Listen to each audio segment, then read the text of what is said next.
नतीजों ने और बात स्पष्ट की है, देश पूरी तरह जीवी पार्टी बन गई है।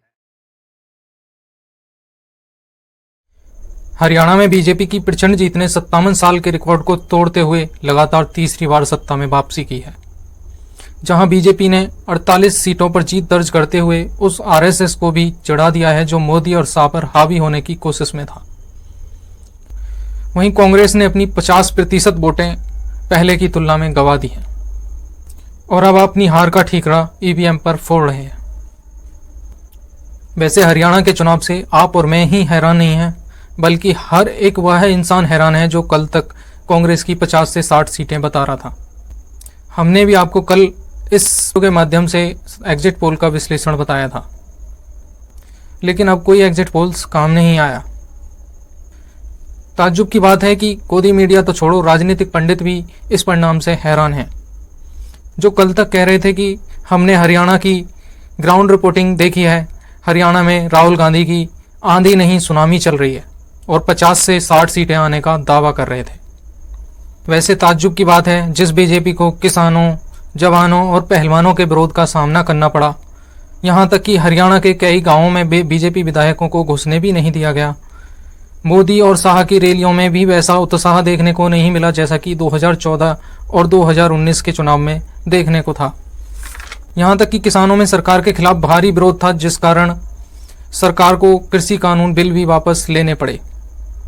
खुद बीजेपी के कई नेता भी मान रहे थे कि इस बार हरियाणा में कांग्रेस की ही सरकार आएगी, लेकिन 8 अक्टूबर की सुबह शुरुआती रुझानों में ठीक वैसे ही थे जैसे कि एग्जिट पोल्स बता रहे थे।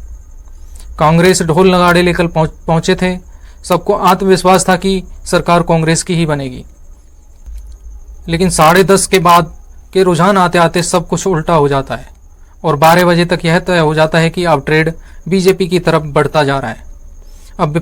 अब विपक्ष हताश हो जाता है। कांग्रेस के कई बड़े नेता चुनाव आयोग पर देर से डाटा अपलोड करने का इल्जाम लगा देते हैं। यहाँ तक कि शाम होते होते कांग्रेस के प्रवक्ता हार का ठीकरा ईवीएम पर फोड़ देते हैं। कांग्रेस के प्रवक्ता पवन खेड़ा कहते हैं कि जहां ईवीएम की बैटरी 60 से 70% चार्ज है वहां पर कांग्रेस जीत रही है, और जहां पर 90% बैटरी चार्ज निकल रही है वहां पर बीजेपी जीत रही है। लेकिन कमाल है कि कांग्रेस अपनी लीडरशिप और अपने नेताओं की गुटबाजी पर आरोप न लगाकर ईवीएम को ही हर बार दोषी ठहरा देती है। जहां कांग्रेस के नेता सत्ता की झपट के लिए एक दूसरे के रक्त प्यासू हो रहे हैं, शैलजा जैसी नेता भी आज सुबह मुख्यमंत्री होने का दावा कर रही हैं। हुड्डा तो पहले से ही दावेदार थे, लेकिन हरियाणा में जमीनी हकीकत जानने वाले नेता तक कह रहे थे कि कांग्रेस की हरियाणा में आंधी चल रही है या सुनामी। बस राहुल गांधी इसी बात को सुनकर प्रफुल्लित थे और चद्दर तानकर सो रहे थे, लेकिन बीजेपी इसी का फायदा उठाकर अपनी तैयारी में जुटी थी। जहां बीजेपी जाट बनाम बाकी का खेल खेल रही थी और ओबीसी का खेल खेल रही, लेकिन इसके बाद भी कांग्रेस ने कोई भी ओबीसी नेता आगे नहीं बढ़ाया, ना ही दलितों को सम्मानित किया, जिस कारण से इस वर्ग ने कांग्रेस से मुंह मोड़ लिया। हरियाणा में जिस तरह से पार्टी के नेता व्यवहार कर रहे थे, इससे साफ था कि केंद्रीय लीडरशिप का कोई नियंत्रण नहीं है। भाजपा ने कांग्रेस की कमजोरी और इनके नेता के अहंकार का फायदा उठाकर कांग्रेस के हाथ आई सत्ता को वापस छीन लिया। हरियाणा में 60 सीटों पर 10,000 से कम का अंतर रहा है। वहां का टिकट वितरण साफ बताता है कि कांग्रेस अहंकार से चूर और लापरवाह रही है, जिस कारण उसने अपने साथ किसी और दल को भी नहीं लिया। इसलिए आम आदमी पार्टी के नेता केजरीवाल ने भी ताना मारा है। उन्होंने कहा है कि कांग्रेस ओवर कॉन्फिडेंस से हारी है, इसलिए ओवर कॉन्फिडेंस से बचना चाहिए।